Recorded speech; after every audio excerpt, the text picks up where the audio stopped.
The most important concept in life, compound interest. Einstein once said, "Compound interest is the eighth wonder of the world. He who understands it, earns it. He who doesn't, pays it." Compound interest is the world's eighth great wonder. Those who grasp it, profit. Those who don't get profited from. For most people, compound interest is nothing more than a chapter in a high school math textbook. After solving a few word problems, they never connect it to real life again. Forget compound interest to many. People don't truly understand interest at all. Interest, without doubt, is an extremely simple concept in today's world. Precisely because it's so simple, it makes a perfect example, no matter how simple an idea is. Humanity has taken many years, sometimes millennia, to fully grasp it, repeatedly forgetting, relearning, and refining it along the way.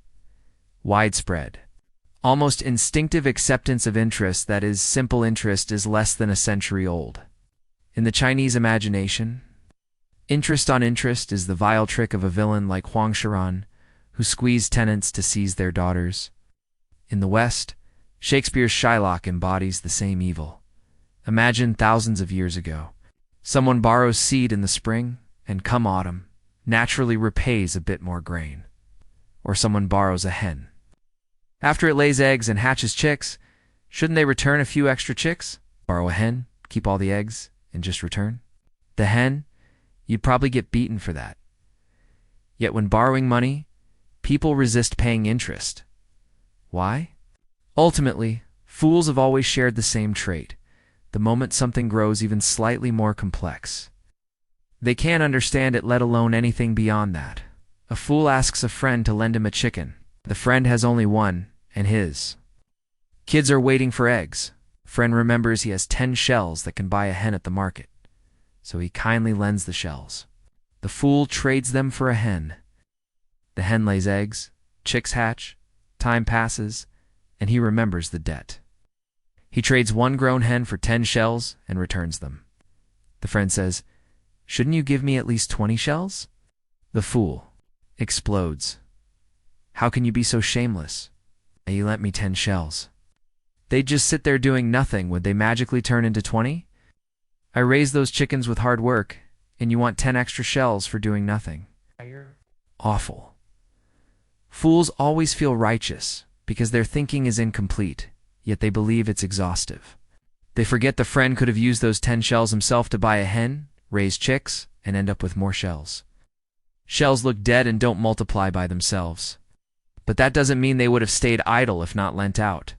Don't laugh and assume you're not a fool. Any of us might be or once were. Even today, most people still misunderstand interest. To date, only one people seems to have grasped it thoroughly, the Jewsenstein among them, Shakespeare's Shylock as well. Historically, the Jews faced persecution, even ethnic cleansing, largely because they lent money at interest and provoked resentment in plain terms. They angered fools of every stripe: scientists, philosophers, moralists, politicians, bandits, and ordinary folk. Every religion on earth still has strict doctrines forbidding the taking of interest. Even Jews, masters of interest theory, don't necessarily deem charging interest righteous. Their teachings forbid charging fellow Jews interest. Only outsiders may be charged. Thus outsiders brand the clever Jews a people who profit without conscience. Lenders are called loan sharks. Hardly flattering term, and interest on interest sounds even more sinister. Even though modern finance rests on acknowledging and applying interest, compound interest, everywhere, most banks worldwide pay depositors only simple interest, not compound. You're taking advantage, because profiting unfairly is unsavory.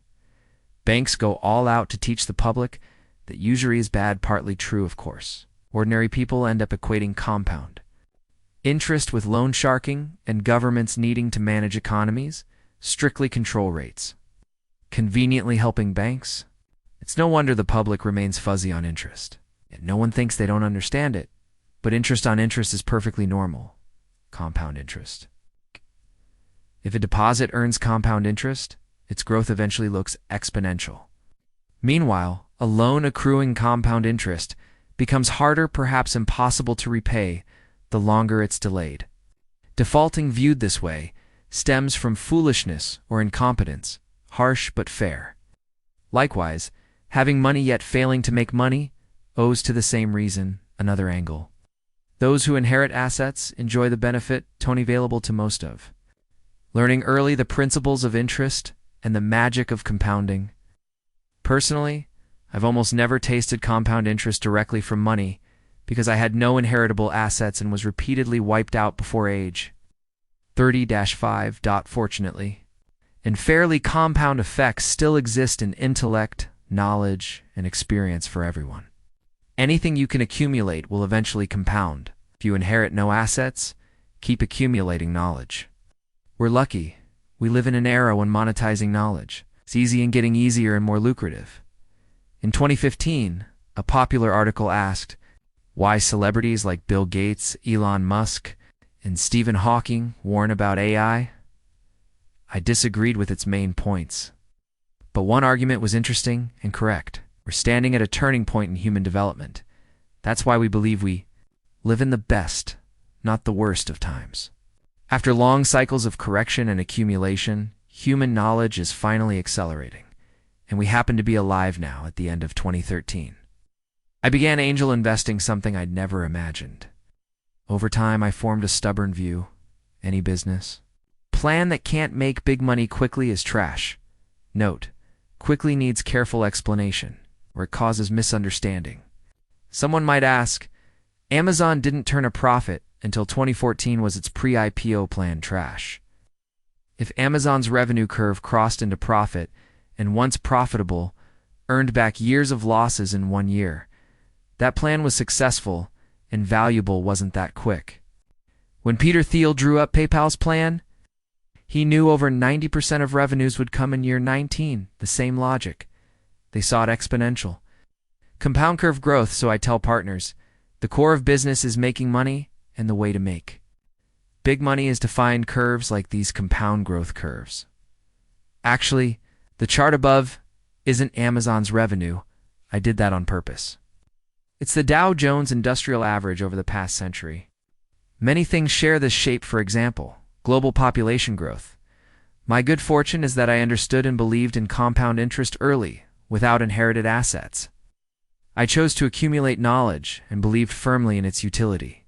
I believed that someday knowledge would pay off, and once it did, it might wipe out all past setbacks in an instant. And indeed, someday in 2011, when I was 39, arrived and take time as a friend. The author keeps preaching accumulation. Not only accumulate together with more people, but keep spreading this simple, humble, effective idea. Once your eyes are opened, you'll see compound effects everywhere. Compound interest is, without exaggeration, the hope of